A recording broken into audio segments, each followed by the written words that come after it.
प्यारे बच्चों नमस्कार। आज हम आपकी हिंदी की पाठ्य पुस्तक बसंत भाग 1 का 9वां पाठ करने जा रहे हैं, जो एक कहानी के रूप में है। और आज की जो कहानी है बहुत ही शानदार, बहुत ही मज़ेदार है। तो ये जो कहानी है ये हमें बहुत कुछ सिखा के जाएगी, बहुत सीखने को मिलेगा। ये जो कहानी है इसका नाम है टिकट एल्बम। तो ये जो एल्बम होता है वो हम देखते हैं कि उसमें टिकटें वगैरह लगा करके बनाते हैं। तो इस पाठ में लेखक ने क्या कि एक लड़का है राजप्पा, जो टिकटों का बहुत शौकीन है और वह उसकी भावनाओं को इस पाठ में दर्शाया गया है। राजप्पा जो है बहुत ही परिश्रमी है और देश विदेश की जो टिकटें हैं उनका संग्रहण करता है, उनको इकट्ठा करता है और एक एल्बम बनाया उसने। और सभी विद्यार्थी उसके एल्बम की प्रशंसा करते हैं। परंतु क्या है कि इसी दौरान क्या होता है कि उसका सहपाठी है जो नागराजन, उसके मामा जी उसे एक ऐसा ही एल्बम गिफ्ट करते हैं, भेजते हैं, और वो भी सिंगापुर से। और सिंगापुर से जो एल्बम भिजवाया गया है वह बहुत ही सुंदर है। और नागराजन विदेशी एल्बम के आगे एवं उसके पीछे जो है कुछ लिखते हैं और उसके सहपाठी जो है उस नए एल्बम को बहुत पसंद करते हैं। और राजप्पा के एल्बम में अब क्या है कि नया एल्बम आने की वजह से कोई लोगों की, बच्चों की रुचि नहीं रह गई है। इससे क्या है कि राजप्पा को बहुत मन को आहत होता है, उसका मन, और वो कहीं न कहीं कुंठित हो जाता है। और इसी दौरान क्या है कि वो इस कहानी में ये बताया गया है कि राजप्पा जो है नागराजन के घर पे जाता है और उसका एल्बम निकाल के ले आता है। और उसके बाद उसको काफ़ी डर लगता है। और जब डर लगता है तो उसके घर पे जब नागराजन आता है तो इसी दौरान उसको लगता है कि कहीं पता ना चल जाए, तो वो उसको जला देता है। और जलाने के बाद मनोस्थिति बहुत बदलती है और जो नागराजन को वो अपना एल्बम दे देता है। लेकिन फिर भी उसका मन कहीं नहीं लगता है। तो वो कहता है कि नागराजन को पुनः कहता है कि मुझे एक रात के लिए इस एल्बम को पुनः दे दीजिए ताकि मैं इसको जी भर के देख सकूं। और वो फूट फूट के रोने लगता है। उसको अनुचित जो कार्य किया उसने जलाने का, उस पर बहुत पछतावा होता है। ये पूरी कहानी है और इसको हम पढ़ने जा रहे हैं। देखिए क्या लिखा है। अब राजप्पा को कोई नहीं पूछता। आजकल सब के सब नागराजन को घेरे रहते हैं। नागराजन घमंडी हो गया है। राजप्पा सारे लड़कों में कहता फिरता, पर लड़के भला कहाँ उसकी बातों पर ध्यान देते। नागराजन के मामा जी ने सिंगापुर से एक एल्बम भिजवाया था। वह लड़कों को दिखाया करता था। सुबह पहली घंटी के बजने तक सभी लड़के नागराजन को घेर कर एल्बम देखा करते थे। आधी छुट्टी के वक्त भी उसके आसपास लड़कों का जमघट लगा रहता है। कई लोग टोलियों में उसके घर तक हो आए। नागराजन शांतिपूर्वक सभी को अपना एल्बम दिखाता, पर किसी को हाथ नहीं लगाने देता। एल्बम को गोद में रख लेता और एक एक पन्ना पलटता। लड़के बस देखकर खुश होते। यह जो एल्बम है वो उसके नागराजन के मामा जी ने सिंगापुर से भेजा है और जो कि बहुत ही अच्छा है। लेकिन उससे पहले क्या है, राजप्पा ने अपना एक एल्बम खुद ने तैयार किया था। लेकिन अब जो नया एल्बम है बहुत सुंदर दिखने में है, तो सभी बच्चे उसको देखना पसंद कर रहे हैं। और कक्षा की लड़कियां भी उस एल्बम को देखने के लिए उत्सुक थी। पार्वती लड़कियों की अगुआ बनी, अगुआ माने आगे, और एल्बम मांगने आई। लड़कियों में बहुत तेज तर्रार मानी जाती थी। नागराजन ने कवर चढ़ाकर एल्बम उसे दिया शाम तक लड़कियां एल्बम देखती रही, फिर उसे वापस कर दिया। अब राजप्पा के एल्बम को कोई पूछने वाला नहीं था। वाकई उसकी शान अब घट गई थी। राजप्पा के एल्बम की लड़कों में काफ़ी तारीफ रही थी। मधुमक्खी की तरह उसने एक एक करके टिकट जमा किए थे। यहाँ देखिए मधुमक्खी की तरह बताया गया किसको, राजप्पा को, कि जैसे मधुमक्खियाँ होती है अपने फूलों पे, तरह तरह के फूलों पे जाती है, अलग अलग फूलों पे जाती है और थोड़ा जो उनका रस चूस करके और शहद का निर्माण करती है। उसी प्रकार से राजप्पा ने जो है अपना एल्बम तैयार किया था और टिकटें इकट्ठी की थी।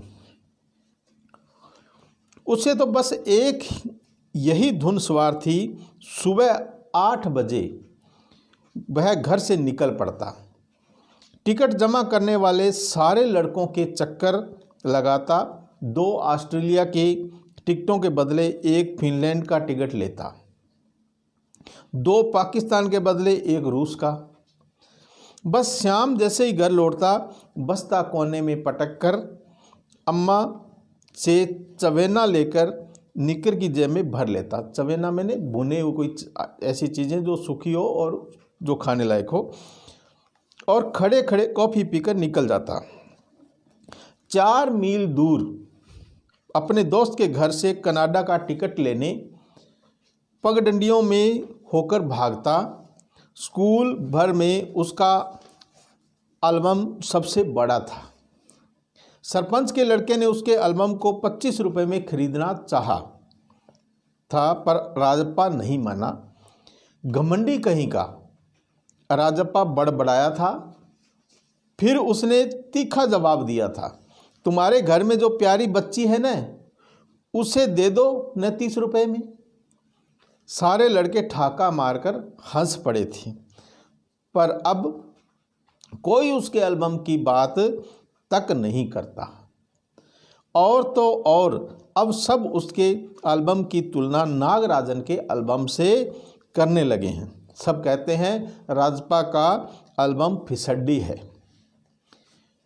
पर राजप्पा ने नागराजन के एल्बम को देखने की इच्छा कभी नहीं प्रकट की, लेकिन जब दूसरे लड़के उसे देख रहे होते तो वह नीची आंखों से देख लेता। सचमुच नागराजन का एल्बम बेहद प्यारा था, पर राजप्पा के पास जितने टिकट थे उतने नागराजन के एल्बम में नहीं थे। पर खुद उसका एल्बम ही कितना प्यारा था, उसे छू लेना ही कोई बड़ी बात थी। इस तरह का एल्बम यहाँ थोड़ी मिलेगा। एल्बम के पहले पृष्ठ पर मोती जैसे अक्षरों में उसके मामा ने लिख भेजा था। मोती जैसे अक्षरों का मतलब है सुंदर अक्षरों में लिखा था। क्या लिखा था? AM नागराजन इस एल्बम को चुराने वाला बेशरम है, ऊपर लिखे नाम को कभी देखा है, यह एल्बम मेरा है। अब तक घास हरी है और कमल लाल, सूरज जब तक पूरब से उगे और पश्चिम में छिपे, उस अनंत काल तक के लिए यह एल्बम मेरा रहेगा। लड़कों ने इसे अपने एल्बम में उतार लिया। किसे? जो लाइनें लिखी है उसको। लड़कियों ने झट कॉपियों और किताबों में टीप लिया। तुम लोग यह नकल क्यों करते हो, नकलची कहीं के। राजप्पा ने लड़कों को गुड़की दी। सब चुप रहे, पर कृष्णन से नहीं रहा गया। जा जा, जलता है ये सालू कहीं का। जो कृष्णन है उसने कहा, मैं काहे को जलूं, जले तेरा खानदान, मेरा एल्बम उसके एल्बम से कहीं बड़ा है। राजप्पा ने शान बघारी, यानी कि शान से उसने कहा, अरे उसके पास जो टिकटें हैं वह कहीं तेरे पास है? सब क्यों, बस एक इंडोनेशिया का टिकट दिखा दो। अरे पानी भरोगे? हाँ, कृष्ण ने छेड़ा। पर मेरे पास जो टिकट है वह कहाँ है उसके पास? राजप्पा ने फिर ललकारा। उसके पास जो टिकट है वही दिखा दो। कृष्ण भी कम नहीं था, उसने ही बोला। ठीक है, 10 रुपये की शर्त, मेरे वाले टिकट दिखा दो। तुम्हारा एल्बम कूड़ा है। कृष्ण चीखा, हाँ हाँ कूड़ा। लड़के जैसे कोरस गाने लगे। राजप्पा को लगा अब अपने एल्बम के बारे में बातें करना फालतू है। उसने कितनी मेहनत और लगन से टिकट बटोरे हैं। सिंगापुर से आए इस एक पार्सल ने नागराजन को एक ही दिन में मशहूर कर दिया। पर दोनों में कितना अंतर है, ये लड़के क्या समझेंगे। राजप्पा मन ही मन कूद रहा था। स्कूल जाना अब खलने लगा था, यानी कि स्कूल जाना उसको थोड़ा सा अच्छा नहीं लग रहा था और लड़कों के सामने जाने में शर्म आने लगी। आमतौर पर शनिवार और रविवार को टिकट की खोज में लगा रहता, परंतु अब घर घुसा हो गया था, यानी कि घर में ही रहने लगा था, ज़्यादा बाहर नहीं निकलता था। दिन में कई बार एल्बम को पलटता रहता, रात को लेट जाता, सहसा जाने क्या सोचकर उठता, ट्रंक खोलकर एल्बम निकालता और एक बार पूरा देख जाता। उसे एल्बम से चिढ़ होने लगी थी। उसे लगा एल्बम वाकई कूड़ा हो गया है। कूड़ा मैंने बेकार हो गया है। उस दिन शाम उसने जैसे तय किया कि वह नागराजन के घर गया। अब कोई कितना अपमान सहे। नागराजन के हाथ अचानक एक एल्बम लगा है। बस यही ना, वह क्या जाने टिकट कैसे जमा किए जाते हैं। एक एक टिकट की कीमत होती है, वह भला क्या समझे।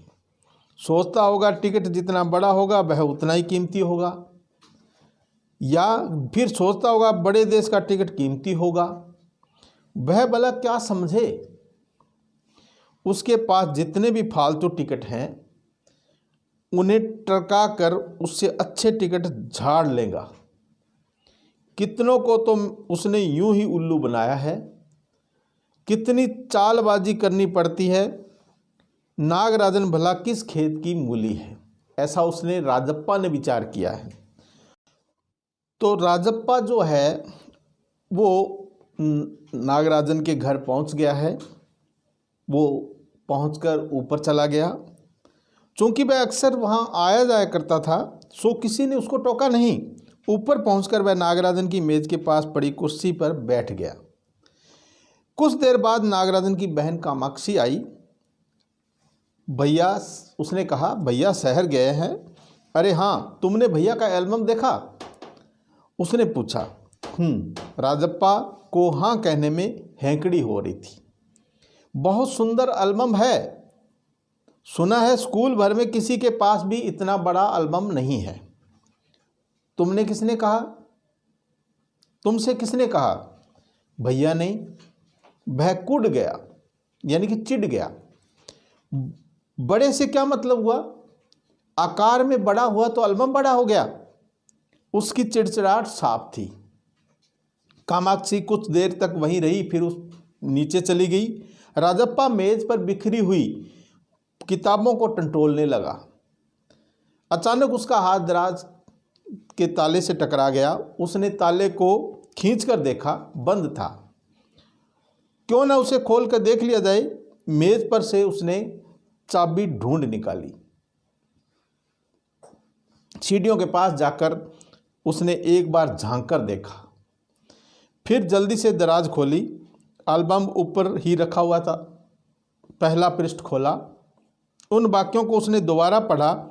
उसका दिल तेजी से धड़कने लगा। कौन से वाक्यों को? जो हमने अभी पढ़ा है कि एल्बम के ऊपर लिखा हुआ था। जो एल्बम को झट कमीज के नीचे खोंस लिया और दराज बंद कर दिया। सीढ़ियाँ उतरकर घर की ओर भागा। अब क्या है, उसने उसको अपनी कमीज में छुपा करके और घर चला गया। घर जाकर सीधा पुस्तक की अलमारी के पास गया और पीछे की ओर एल्बम छिपा दिया। उसने बाहर आकर झांका। पूरा शरीर जैसे जलने लगा था। गला सूख रहा था और चेहरा तमाने लगा था। रात 8 बजे अप्पू आया। हाथ पांव हिलाकर उसने पूरी बात कह सुनाई। यानी कि जो अप्पू है वो नागराजन का दोस्त है और वह राजप्पा के घर पे आया है। सुना तुमने नागराजन का एल्बम खो गया है। हम दोनों शहर गए हुए थे, लौटकर देखा तो एल्बम गायब। राजप्पा चुप रहा। उसने अप्पू को किसी तरह टाला। उसके जाते ही उसने झट कमरे का दरवाज़ा भिड़ा दिया और अलमारी के पीछे से एल्बम निकाल कर देखा। उसे फिर छिपा दिया। डर था कहीं कोई देख न ले। यानी कि क्या कहते हैं कि चोरी जो होती है ना वो बहुत मुश्किल होती है। चोरी करने के बाद जो डर है वो बहुत भयंकर होता है ना। रात में खाना नहीं खाया, पेट जैसे भरा हुआ था। सारा घर चिंतित हो गया। उसका चेहरा भयानक हो गया था। रात उसने सोने की कोशिश की पर नींद नहीं आई। देखिए चोरी करने के बाद क्या हाल होता है, तो हमें चोरी नहीं करनी चाहिए। एल्बम सिराने के तकिए के नीचे रखकर सो गया। सुबह अप्पू दोबारा आया। जो दोस्त है अप्पू वो दोबारा आ गया। राजप्पा तब भी बिस्तर पर बैठा था। अप्पू सुबह नागराजन के घर होकर आया था। कल तुम उसके घर गए थे? अप्पू ने पूछा। राजप्पा की सांस जैसे ऊपर की ऊपर नीचे की नीचे रह गई। फिर सिर हिला दिया। वह जिस तरह चाहे सोच ले, यानी कि समझ ले। कामाक्षी ने कहा था कि हमारे जाने के बाद खाली तुम वहाँ आए थे। अप्पू बोला। राजप्पा को समझते देर नहीं लगी कि अब सब उस पर शक करने लगे। कल रात से नागराजन लगातार रोए जा रहा है। उसके पापा शायद पुलिस को खबर दे, अप्पू ने फिर कहा। राजप्पा फिर भी चुप रहा। उसके पापा डीएसपी के दफ्तर में ही तो काम करते हैं। वह पलक झपक दे और पुलिस फौज हाजिर। अप्पू जैसे आग में घी डाल रहा था। यानी कि डर तो पहले ही रहा था राजप्पा, और ऊपर से अप्पू ऐसी बातें सुना रहा था तो उसको डर लग रहा था। यह तो भला हुआ कि अप्पू का भाई उसे ढूंढता हुआ आ गया और अप्पू चलता बना। राजप्पा के पापा दफ्तर चले गए। बाहर का किवाड़ बंद था। राजप्पा अभी तक बिस्तर पर बैठा हुआ था। आधा घंटा गुजर गया और वह उसी तरह बैठा रहा। तभी बाहर की सांकल खटकी। यानी किसी ने बाहर की जो दरवाज़ा है, दरवाजे की सांकल है वो बजाई। पुलिस। राजप्पा बुदबुदाया। राजप्पा को एकदम से लगा कि कहीं पुलिस ना आ गई हो। भीतर सांकल लगी थी। दरवाज़ा खटकने की आवाज़ तेज़ हो गई। राजप्पा ने तकिए के नीचे से एल्बम उठाया और ऊपर भागा। अलमारी के पीछे छिपा दे। नहीं, पुलिस ने अगर तलाशी ली तो पकड़ा जाएगा। एल्बम को कमीज के नीचे छिपाकर वह नीचे आ गया। बाहर का दरवाज़ा अब भी बज रहा था। कौन है? अरे दरवाज़ा क्यों नहीं खोलता? अम्मा भीतर से चिल्लाई। थोड़ी देर और हुई तो अम्मा खुद ही उठकर चली आएगी। राजप्पा पिछवाड़े की ओर भागा। जल्दी से बाथरूम में घुसकर दरवाज़ा बंद कर दिया। अम्मा ने अंगीठी पर गर्म पानी की देगची चढ़ा रखी थी। उसने एल्बम को अंगीठी में डाल दिया। देखिए डर के मारे, जो इतना बढ़िया किसी का एल्बम था, एल्बम जिसको चुरा के लाया था, तो डर के मारे उसने जो है उसको जला ही दिया। एल्बम जलने लगा। कितने प्यारे टिकट थे। राजप्पा की आंखों में आंसू आ गए। अब राजप्पा जो है उसको अपनी करनी का जो है दुख होने लगा और वो रोने लगा। उसके आंसू आ गए। तभी अम्मा की आवाज़ आई, जल्दी से आ तो नहाकर, नागराजन तुझे ढूंढता हुआ आया है। राजप्पा ने निकर उतार दी और गिल्ला तौलिया लपेटकर बाहर आ गया। कपड़े बदलकर वह ऊपर गया। नागराजन कुर्सी पर बैठा हुआ था। उसे देखते ही बोला, मेरा एल्बम खो गया है यार। उसका चेहरा उतरा हुआ था। काफ़ी रोकर आया था शायद। कहाँ? रखा था तुमने? राजप्पा ने पूछा। शायद राज में शहर से लौटा तो गायब। नागराजन के आंसुओं में आंसू आ गए। राजप्पा ने से चेहरा बचाकर उसने आंखें पोंछ ली। रो मत यार, राजप्पा ने उसे पुचकारा। वह फपक फपक कर रो दिया। राजप्पा झट नीचे उतर कर गया। 1 मिनट में वह ऊपर नागराजन के सामने था। उसके हाथ में उसका अपना एल्बम था, यानी कि राजप्पा जो है अपना एल्बम जो है ले आया। लो, यह रहा मेरा एल्बम, अब इसे तुम रख लो। ऐसे क्यों देख रहे हो? मजाक नहीं कर रहा, सच कहता हूँ, इसे अब तुम रख लो। यानी कि राजप्पा को अब बहुत पछतावा हो रहा था अपने किए पे, लेकिन अब बताए कैसे कि मैंने जला दिया है। बहला रहे हो यार। नागराजन को जैसे यकीन ही नहीं हुआ। नहीं यार, सचमुच तुमको दे रहा हूँ, रख लो। राजप्पा भला अपना एल्बम उसे दे दे? कैसा चमत्कार है। नागराजन को अब भी यकीन नहीं आ रहा था, पर राजप्पा अपनी बात बार बार दोहरा रहा था। उसका गला भर आया था।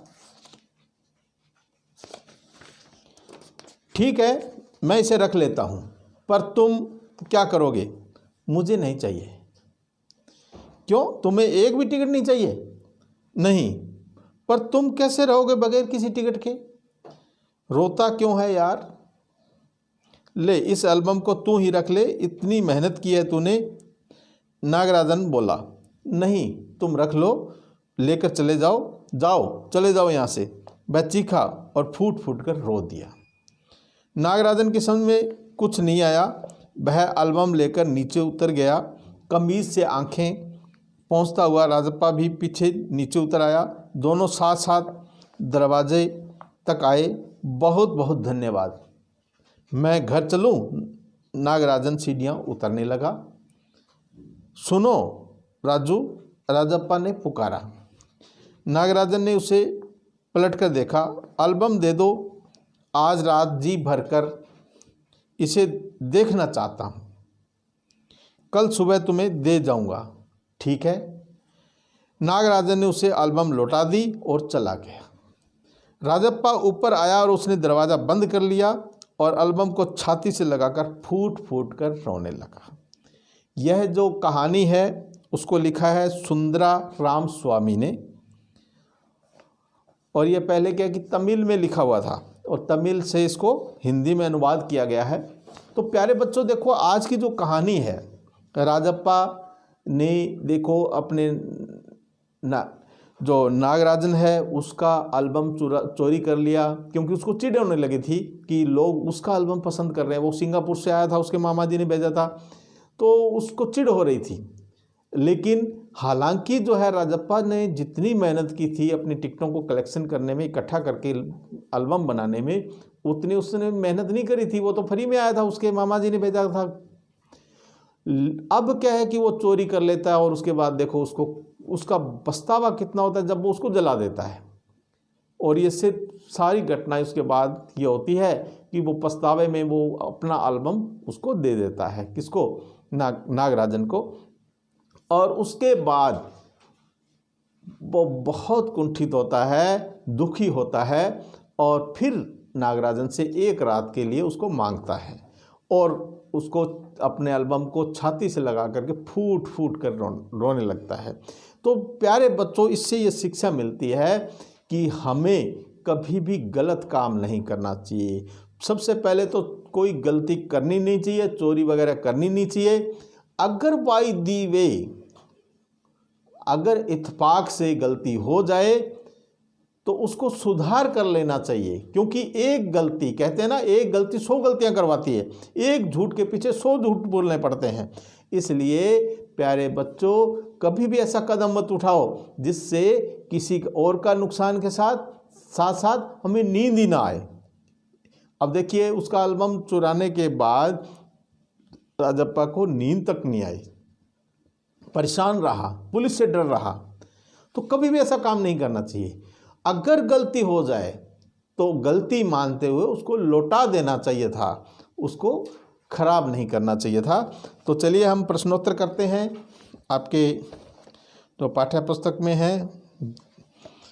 और पहला जो आपका प्रश्न है वो है, नागराजन ने एल्बम के मुख्य पृष्ठ पर क्या लिखा और क्यों? नागराजन ने एल्बम पर क्या लिखा और क्यों? तो देखिए, नागराजन के एल्बम पर उसके मामा जी ने बड़े सुंदर अक्षरों में लिखा था कि इस एल्बम को चुराने वाला बेशर्म है। यह एल्बम नागराजन का है और सदा उसी का रहेगा। ऐसा लगता है कि एल्बम की चोरी से बचाने और नागराजन को गर्व का अनुभव कराने के लिए यह लिखा गया था। कक्षा के लड़के और लड़कियों को यह कथन बहुत अच्छा लगा और उन्होंने उसे अपने एल्बम और कापियों में उतार लिया था। ये उसके मामा जी ने लिखा था नागराजन की। दूसरा प्रश्न देखिए, नागराजन के एल्बम के हिट हो जाने के बाद राजप्पा के मन की क्या दशा हुई? तो नागराजन का एल्बम हिट होने से राजप्पा को बहुत झुंझलाहट हुई और वो उससे ईर्ष्या करने लगा। लड़के उसके एल्बम को कूड़ा बताकर उसे चिढ़ाने लगे थे। पहले उसने लड़कों को तीखे उत्तर दिए, लेकिन फिर वह अपने को इतना अपमानित महसूस करने लगा कि उसे स्कूल जाने से घबराहट होने लगी। अतः उसने अपने एल्बम से भी चिढ़ हो गई थी। उसे लगने लगा कि वाकई उसका एल्बम जो है कूड़ा हो गया है। तीसरा प्रश्न देखिए, एल्बम चुराते समय राजप्पा किस मानसिक स्थिति से गुजर रहा था? तो देखिए, जब चोरी करते हैं तो आप अपनी मनोदशा ही चेंज हो जाती है, बदल जाती है। तो क्या रहा होगा? नागराजन के एल्बम को बहुत सुंदर कहे जाने पर राजप्पा चिढ़ गया था। उसके मन में बदले की भावना आ गई थी। कामाक्षी के जाते ही उसने मेज पर से दराज के चाबी खोजकर एल्बम को निकाल लिया था। एल्बम चलाते हुए उसको घबराहट होने लगी। उसने दरवाजे से झांककर देखा कि कोई है तो नहीं। उसका दिल बुरी तरह से धड़क रहा था और एल्बम चुराकर छुपाकर सीधा घर भाग गया था। प्रश्न संख्या 4 है, राजप्पा ने नागराजन का टिकट एल्बम अंगीठी में क्यों डाल दिया? कभी ऐसा नहीं करना चाहिए। तो देखिए, राजप्पा का नागराजन के टिकट एल्बम को जलाने का कोई इरादा नहीं था, लेकिन पुलिस आने के भय से उसकी बुद्धि बेकार हो गई थी, भ्रष्ट हो गई थी। हड़बड़ाहट और भय के कारण वह उचित अनुचित नहीं सोच पाया। उसको ये पता ही नहीं था कि मैं गलत कर रहा हूँ या सही कर रहा हूँ, और उसने एल्बम को जलाकर चोरी का सबूत खत्म कर दिया। तो देखिए, कहते हैं कि अगर हम मान लो किसी ने चोरी की है और चोरी कर इस तरह से सबूत नष्ट कर दे और वास्तव में पुलिस पकड़ ले, तो उस पे 2 धाराएं लगती है, एक तो चोरी करने की, दूसरा सबूत मिटाने की। तो कभी भी चोरी नहीं करनी चाहिए। अगर वायदे में कोई गलती हो जाए, उसको स्वीकार करते हुए सुधार कर लेना चाहिए। सबूत मिटाने का तो बिल्कुल ही प्रयास नहीं करना चाहिए। 5वां प्रश्न देखिए, लेखक ने राजप्पा के टिकट इकट्ठा करने की तुलना मधुमक्खी से क्यों की? तो देखिए, पहले भी मैंने बताया, मधुमक्खी जिस प्रकार फूल जाकर अलग अलग फूलों से उनका रस कण चूसती है और अपने छत्ते में जमा कर शहद बनाती है, उसी प्रकार से राजप्पा जो है उसने भी एक एक टिकट एकत्र कर अपना एल्बम बनाया था। इसलिए लेखक ने उसे मधुमक्खियों की तरह बड़े परिश्रमी बताया है। तो ये था आपकी कहानी, और आपको बहुत अच्छी लगी होगी। और मैं चाहूँगा कि इस कहानी को आप भी 2-3 बार पढ़िएगा, आपको अच्छा लगेगा। प्यारे बच्चों, आज की जो ये कहानी है, इससे हमें ये सीख मिलती है कभी भी हमें अनुचित काम नहीं करना चाहिए। जो उचित ना हो वो काम नहीं करना चाहिए। चोरी तो बिल्कुल ही नहीं करनी चाहिए। चोरी करना पाप नहीं, महापाप है। और बाई दी वे कभी गलती हो जाए तो उसको स्वीकार कर लेना चाहिए, उसको सुधार कर लेना चाहिए। कहते हैं ना कि अगर कोई भूला भटका शाम को घर आ जाए तो उसे भूला भटका नहीं कहते हैं। तो प्यारे बच्चों, अपनी गलती को स्वीकार करना बहुत बड़ी बात है, बहुत बड़ा बड़प्पन माना जाता है। तो इससे इस पाठ को सीख लीजिए। ये कहानी बहुत अच्छी लगी होगी, मुझे बहुत मज़ा आया, आपको भी अच्छा लगा। जय हिंद।